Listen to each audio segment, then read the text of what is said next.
Hai guys, welcome back to RLCS. Apa kabar sobat pencinta catur? Semoga sehat dan sukses selalu pastinya. Dan sebelum memulai konten ini lebih dalam, teman-teman saya ajak untuk marilah kita mendoakan saudara-saudara kita yang sedang tertimpa musibah. Semoga lekas pulih dan lekas bangkit, comeback stronger. Ya, sobat pencinta catur, kali ini RLCS ingin mengajak teman-teman untuk menyaksikan kontroversi yang terjadi dalam dunia catur. Ya, kecurangan dalam dunia catur. Ya, kalau kita bicara tentang kecurangan pastinya tidak memandang gelarnya apa ya. Mau non-master, master gelap, master fide, master kampung, master lapak, sampai gelar grandmaster. Nah, kali ini viral banget. Ya, kecurangan dilakukan oleh grandmaster dalam sebuah turnamen. Ya, bagaimana kisahnya? Langsung saja kita simak dan jangan lupa sebelum itu subscribe guys. Namanya adalah Grandmaster Igor Rausis. Ya, dia sedang diselidiki karena melakukan kecurangan setelah dia tertangkap dengan teleponnya selama pertandingan di Strasbourg Open, ya, di Prancis. Grandmaster berdarah Latvia dan Ceko ini berusia 58 tahun telah menimbulkan kecurigaan setelah ia memiliki elo rating yang cukup luar biasa ya teman-teman, hampir menyentuh 2700. Ya, elo ratingnya adalah 2686 ya teman-teman. Dan ya kalau kita tahu ya, di Latvia sebenarnya ada legenda catur Michael Tal. Nah, ini tidak layak untuk dicontoh ya, Grandmaster Latvia yang satu ini. Ya, selama turnamen terbuka ini dari tanggal 10 sampai 14 Juli di Strasbourg tahun 2019 di Prancis, sebuah telepon ditemukan di toilet yang baru saja digunakan oleh Rausis. Nah, dia kemudian menandatangani pernyataan bahwa telepon itu miliknya. Ya, jadi panitia melakukan investigasi dan mengecek toilet ya.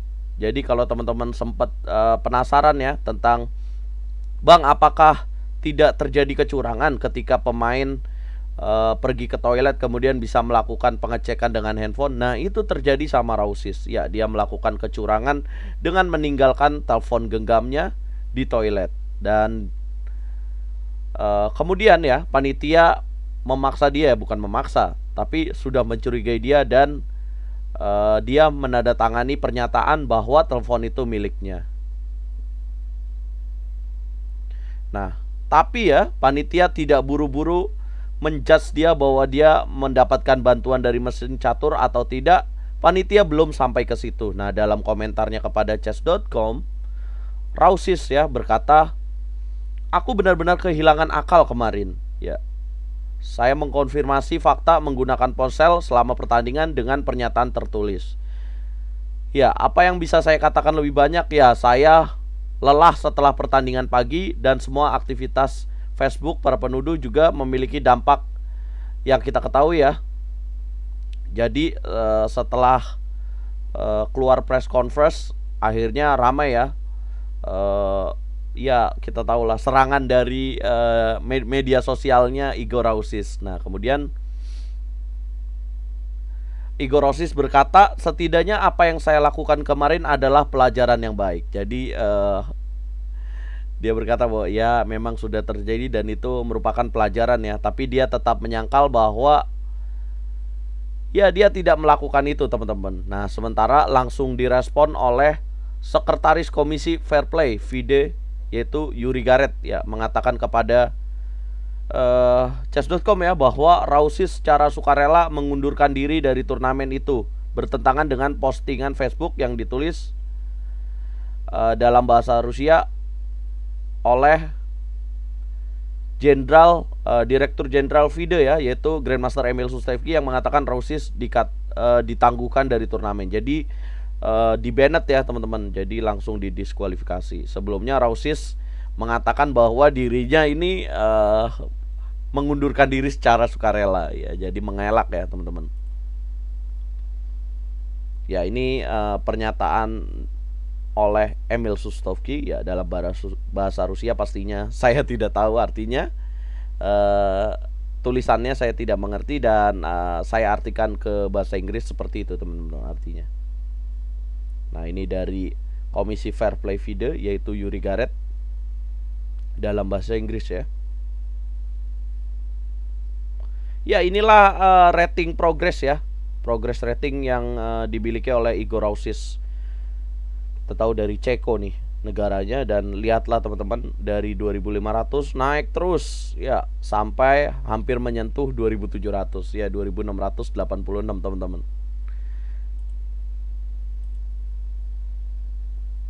Ya, menurut Sutovsky ya, yang seorang Grandmaster juga, Emil Sutovsky, Rausis sudah lama dicurigai teman-teman. Ia juga menyebutkan bahwa Komisi Etik FIDE kini akan menangani kasus tersebut ya. Bahkan polisi Prancis pun terlibat. Jadi tidak hanya terkena efek keluar dari pertandingan ya, didiskualifikasi, tapi juga berurusan dengan hukum. Ya, Garrett juga telah menyebutkan kasus itu di postingan Facebook sebelumnya tanpa menyebut nama Grandmaster Lavia. Dia menulis bahwa pemain itu telah diikuti selama berbulan-bulan, dan bahwa statistik ya yang dimiliki oleh Grandmaster Igor Rausis ini luar biasa sekali teman-teman. Naiknya cepat sekali. Nah, FIDE juga dibantu oleh Regan ya, namanya Ken Regan. Regan adalah seorang profesor di Universitas di Buffalo, yaitu di Amerika Serikat, dan telah menjadi penasehat FIDE selama beberapa tahun ya. Kemudian apa sih tugasnya Ken Regan ya? Tugasnya Ken Regan adalah untuk membandingkan ya langkah-langkah dari yang dijalankan oleh Igor Rausis dengan engine catur. Nah kemudian Uri Garrett ya berkata bahwa FIDE terus melakukan ya, memindai semua pemain dan semua permainan yang dicurigai. Jadi apabila ada suspek ya, kita bicaranya suspek, seseorang yang dicurigai, maka dia dengan timnya ya akan melakukan pengecekan secara seksama teman-teman, secara akurat pastinya. Nah tentu ya, hal ini tidak bisa terjadi apabila tidak ada kerjasama antara wasit dan juga FIDE pastinya.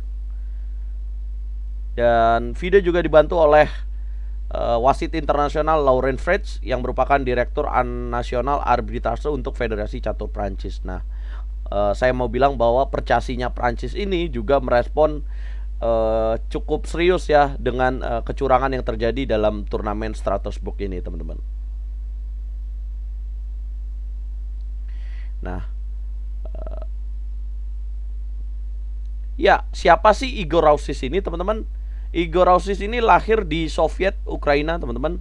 Grandmaster Latvia, telah mewakili Federasi Catur Ceko ya sejak 2007 setelah bermain untuk, jadi sebelum 2007 dia membela Bangladesh antara tahun 2003 dan 2007. Nah, dari 2003 sampai 2007 dia membela Bangladesh. Rausis adalah pemain tertua di 100 peringkat teratas FIDE ya. Jadi dalam 100 besarnya FIDE ada nama pemain yang usianya di atas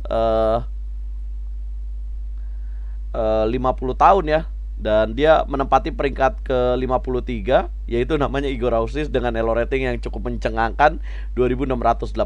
Sebenarnya gak masalah sih kalau misalkan ada seseorang yang usianya udah 50 ke atas, cukup senior ya, mampu masuk 100 besar ya. Tentu tidak akan diprotes apabila elo rating yang diperoleh secara jujur pastinya. Nah, kemudian ya, 6 tahun lalu nih, pada tahun 2013 bulan Mei, peringkatnya ya, elo ratingnya itu masih 2518 teman-teman, dan telah berfluktuasi ya. Jadi sebelumnya di tahun 2013 ini ya cuman segitu-segitu aja elo ratingnya dari Igor Rausis ini. Nah setelah hampir 10 tahun di 2500 ini, tiba-tiba elo ratingnya meningkat teman-teman, hampir 200 elo rating. Nah itu hampir menyentuh 2700 ya. Nah selama 6 tahun terakhir Rausis meningkatkan elo ratingnya dengan mengikuti turnamen ya. Jadi mengikuti turnamen yang elo ratingnya rata-rata lawannya itu lebih rendah dari dia. Dan menurut saya ya, dan menurut FIDE juga, itu sebuah kesulitan. Jadi sangat sulit ya, walaupun orang ini jago banget, tapi poinnya cukup fantastis, yaitu statistik yang diperoleh oleh Igor Rausis. Dia mencapai poin 24,5 dari 25 kali permainan, teman-teman. Itu gila banget sih. Nah, dengan cara itulah Igor Rausis pelan-pelan elo ratingnya naik. Nah,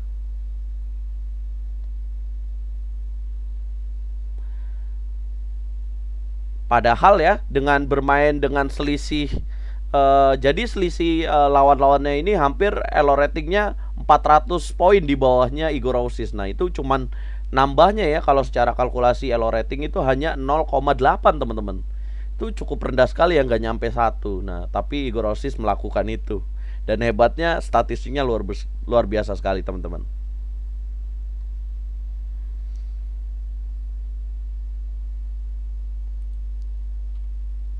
Oke, dan apa sih yang diterima oleh, pastinya teman-teman penasaran juga ya, apa sih yang diterima oleh Igor Rausis setelah melakukan kecurangan ini? Nah, ini menarik banget ya.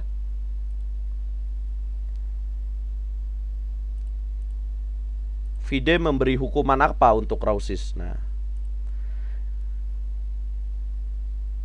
ya, gara-gara hal negatif yang dilakukan sama Igor Rausis ini dengan melakukan kecurangan menggunakan telepon genggam di toilet. Nah, FIDE mencopot gelar Grandmaster dan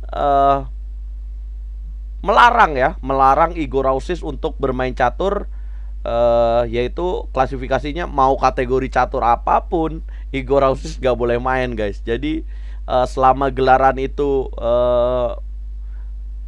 kompetisi ya, maksudnya itu terdaftar di FIDE, Igor Rausis nggak boleh main selama 6 tahun sampai tahun 2025. Dan lebih parahnya lagi, dia dicopot dari gelar Grandmasternya. Nah,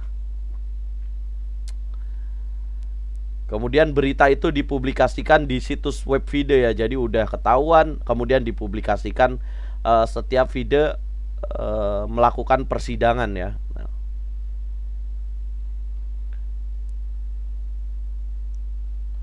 Nah, tidak hanya FIDE aja yang memberitahukan itu. Kita tahu nih, Grandmasternya dicoret dan elo rating standarnya 2686, rapidnya 2421, blitznya 2527. Luar biasa sekali, teman-teman. Ya, bahkan ya, murid Michael Tal, Alexis Sirov juga ikut-ikutan ya memberikan komentar tentang apa yang dilakukan oleh Igor Rausis. Ya, dalam postingan di Facebooknya, Alexis Sirov berkata bahwa Igor Rausis dilarang bermain ya, dari saya artikan dalam bahasa Indonesia. Igor Rausis dilarang bermain selama 6 tahun dan juga dicopot dari gelar Grandmasternya yang telah dipegangnya sejak kurang lebih tahun 1992. Tidak ada perubahan peringkat karena suatu alasan, saya tidak yakin.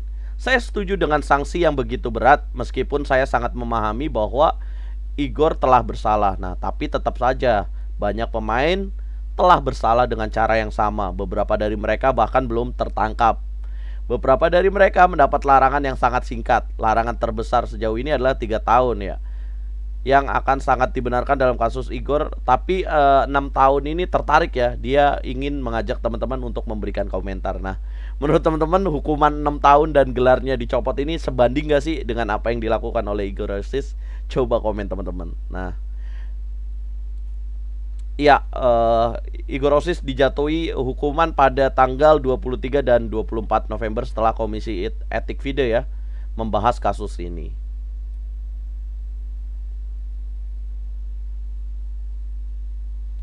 Nah, dalam press release-nya ya, saya ingin bacakan bahwa mempertimbangkan pengakuan bersalah Tuan Rausis, kerjasamanya di persidangan dan penyesalan yang ditunjukkan, serta keadaan pribadinya, tetapi dengan mengingat presiden yang ditetapkan oleh keputusan ETH dalam kasus nomor 7/2015.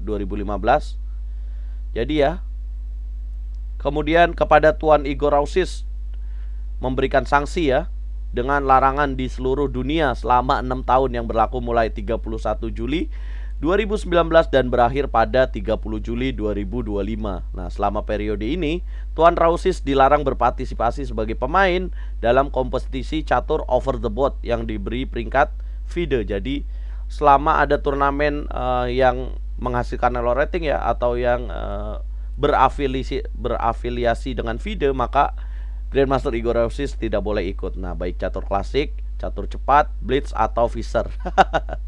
Luar biasa, tidak boleh ya. Dan dari aktivitas terkait catur sebagai arbiter, penyelenggara atau perwakilan dari suatu federasi catur. Wow, benar-benar komplit ya, tegas banget FIDE memberikan hukuman kepada Igor Rausis. Selain itu, gelar Grandmaster Tuan Rausis dicabut efektif sejak tanggal diterbitkannya keputusan ini. Nah, Komisi FIDE menambahkan bahwa Rausis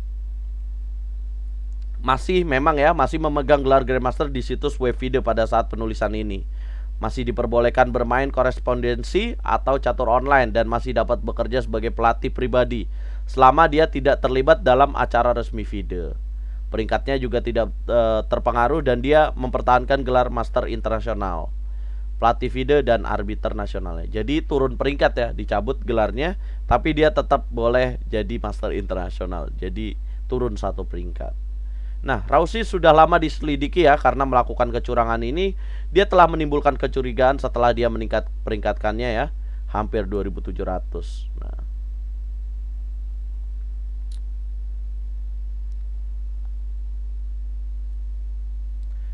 oke teman-teman, itu yang terjadi kecurangan ya yang dilakukan oleh Igor Rausis, Grandmaster dari Latvia dan Ceko ini ya. Igor Rausis akhirnya harus menerima apa yang dilakukannya. Nah, ini adalah salah satu kontroversi besar dalam dunia catur, yaitu tentang kecurangan. Nah, mulai saat ini ya teman-teman, kalau ditanya ya, Bang, berarti selalu ada kemungkinan dong pemain curang dengan menggunakan handphone. Pastinya ya teman-teman, pastinya kalau ditanya kemungkinan itu, yaitu kembali lagi kepada pemain catur tersebut. Nah, ini tentang bagaimana menjunjung tinggi sebagai olahragawan dan menjunjung tinggi sebagai fair play. Kita tahu bahwa engine catur sudah bisa kita miliki ya dengan menginstal di handphone kita, dengan menginstal di smartphone kita, kita sudah memiliki engine catur. Nah, tapi masalah kecurangan pasti akan selalu ada, kembali lagi kepada pemain masing-masing. Tapi untuk turnamen internasional teman-teman ya, turnamen nasional dan internasional sekarang mulai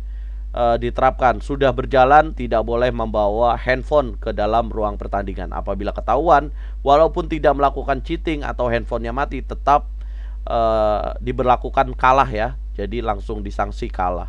Kalau dulu hanya bunyi, sekarang membawa handphone aja sudah dilarang. Nah, bahkan menggunakan smartwatch saja sudah tidak boleh teman-teman dalam ruang pertandingan. Nah, itulah yang terjadi saat ini. Nah, teman-teman tungguin ya kontroversi-kontroversi terbesar dalam dunia catur lagi di konten berikutnya teman-teman. Jangan lupa kalau kalian suka ya dengan video ini, like, share, subscribe, dan komen. Bantu RL Chess untuk terus berkembang teman-teman. Nah, tadi ada pertanyaan, menurut kalian hukumannya sepadan atau enggak sih? Atau kalian punya saran hukuman yang cocok untuk seseorang yang melakukan cheating teman-teman? Coba komen ya. Dan saya pamit, dukung terus percaturan Indonesia, dukung terus RL Chess, Catur Yes, Indonesia Jaya, Gens Unasumus, junjung terus sportivitas teman-teman.